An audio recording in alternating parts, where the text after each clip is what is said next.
আজ পবিত্র রাধা অষ্টমী। শ্রীকৃষ্ণের জন্মাষ্টমীর পরে শুক্ল অষ্টমী তিথি রাধারানীর জন্মতিথি হিসেবে পালিত হয়। আজকে সেই পুণ্যতিথি।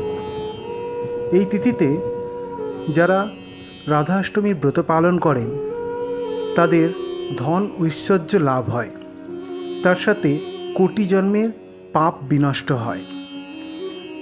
যারা কোনো বিশেষ কারণে এই দিন রাধাষ্টমী ব্রত পালন করতে পারছেন না, তারা অবশ্যই শ্রী রাধিকার নামে একটি ঘৃত প্রদীপ প্রজ্বলন করে সম্পূর্ণ ব্রতকথাটি পাঠ বা শ্রবণ করুন।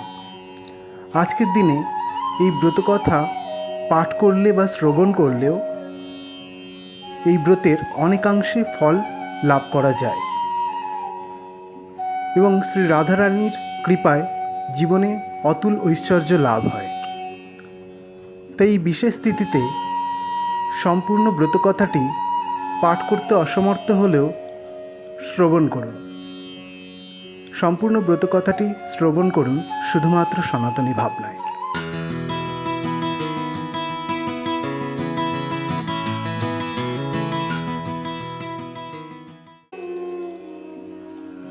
ঋষি শৌনক মহামতি সুতকে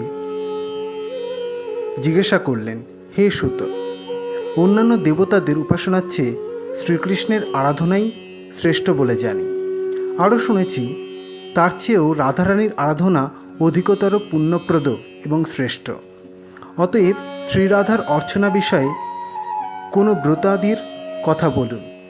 সুত বললেন, হে ঋষিবর, আমি একটি গোপনীয় ব্রতের কথা বলছি শুনুন। একদিন দেবর্ষি নারদ শ্রীকৃষ্ণের নিকটে উপস্থিত হয়ে জিজ্ঞাসা করলেন, ভগবান, আপনার শ্রীমুখে অনেক ব্রতের কথা শুনেছি। এখন শ্রীমতী রাধিকার জন্মদিনের ব্রতকথা শুনতে ইচ্ছা করি।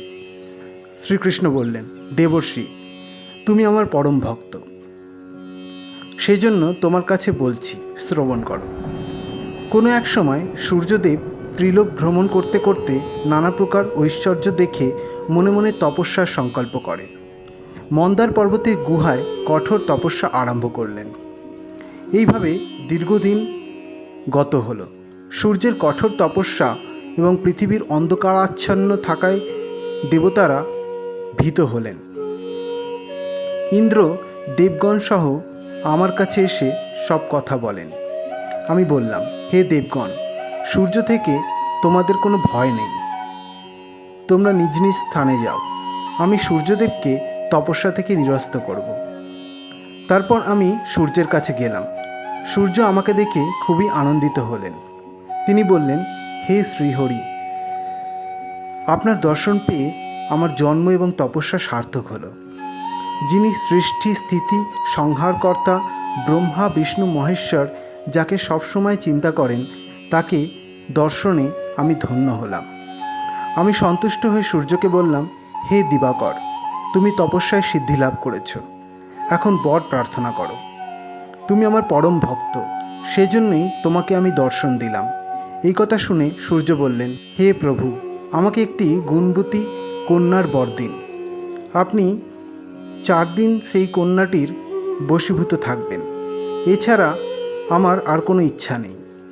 আমি তথাস্তু বলে তাকে বললাম, এই ত্রিলোকে আমি একমাত্র শ্রী রাধিকারই বশীভূত। শ্রী রাধা এবং আমাতে কোনো প্রভেদ নেই। আমি পৃথিবীর ভার লাঘবের জন্য বৃন্দাবনে নন্দালয়ে অবতীর্ণ হব। তুমিও সেখানে বৃষভানু নামে রাজা হয়ে জন্মগ্রহণ করবে। শ্রী রাধিকা তোমার কন্যারূপে অবতীর্ণ হবেন। তারপর শ্রীহরি মথুরায় জন্মগ্রহণ করে নন্দালয়ে এলেন। সূর্যদেব বৈশ্যকুলে জন্মগ্রহণ করে বৃষভানু হলেন। গোপকন্যা কীর্তিদার সঙ্গে তার বিবাহ হলো। যথাসময়ে ভাদ্র মাসে শুক্লপক্ষের অষ্টমী তিথিতে বিশাখা নক্ষত্রে কীর্তিদার গর্ভে রাধিকা জন্মগ্রহণ করলেন। গোপগোপীরা আনন্দ উৎসবে মেতে উঠলেন। আমার মায়ায় মুগ্ধ হয়ে রাধিকা আমাকেই পতিত্বে বরণ করতে ইচ্ছা করলেন। যথাকালে আয়ন ঘোষের সঙ্গে শ্রীরাধার বিবাহ হলো বটে, কিন্তু আমাকে পরম পুরুষ জ্ঞানে আমার সঙ্গে বিহার করতে লাগলেন। শ্রীরাধার এই জন্মতিথিতে গন্ধ, পুষ্প, ধূপ, দীপ, নৈবেদ্য ও বসনভূষণ দ্বারা শ্রীরাধিকার পূজা করে নানা প্রকারের মহোৎসব, ক্রীড়া, কৌতুকাদি করতে হয়। রাধার সখীবৃন্দ, গোপিকাবৃন্দ, কীর্তিদা, বৃষভানু প্রভৃতিরও পুজো করতে হয়। তার সঙ্গে ব্রতকথা শুনে সেদিন উপবাসী থেকে পরদিন বৈষ্ণবদের সঙ্গে প্রার্থনা করতে হয়। রাধা নামের সঙ্গে কৃষ্ণ নাম যুক্ত করে জপ করলে যাবতীয় মন্ত্রজপের ফল পাওয়া যায়। জপ তপে আমার যেমন সন্তোষ জন্মে, একবার রাধা নাম উচ্চারণ করলে তার চেয়ে সহস্রগুণ বেশি আমি সন্তোষ লাভ করি। এই ব্রতের অনুষ্ঠানে সব দুঃখ দূর হয় এবং পরম শান্তি লাভ হয়। ধনৈশ্বর্যে গৃহ পূর্ণ হয় এবং সর্বস্থানে বিজয় লাভ হয়। ভক্তের কাছে এই ব্রতের কথা বললে সমস্ত অমঙ্গল দূর হয়, কিন্তু ভণ্ড, পাষণ্ড, ভক্তিহীন নাস্তিকের কাছে প্রকাশ করলে অমঙ্গল ঘটে। শ্রীকৃষ্ণের কাছে এই কথা শুনে নারদ মর্তে এই ব্রতের প্রচার করলেন এবং নিজেও ব্রত পালন করলেন। অথ শ্রী রাধাষ্টমী ব্রতকথা সমাপ্ত। জয় কৃষ্ণ, জয় রাধে রাধে।